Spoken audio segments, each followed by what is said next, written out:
We hear a lot about multitasking. It's a good thing to be a good multitasker, and we're all challenged to do that, especially today with the kind of mobile communications technology we have available to us.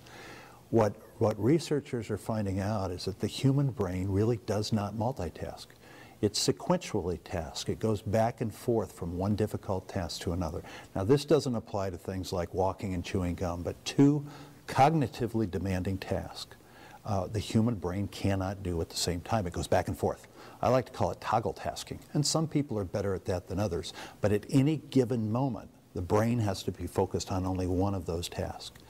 We now know, we never knew this before, we didn't have any reason to know it, but we now know that the act of a telephone conversation, a conversation with somebody who is not in your environment, is more cognitively demanding than we ever dreamed. And we've always known that driving a vehicle is cognitively demanding. So the brain's got to choose one, can't do both. And if an event happens while driving a vehicle and you don't respond to it as quickly or as well as you should, the consequences are huge. It can result in death, loss, serious injury. It's a very, very serious thing. A good example, I ask people, I say, can you watch your favorite television show or movie? Be engaged in it, follow it closely while you talk to somebody on the phone.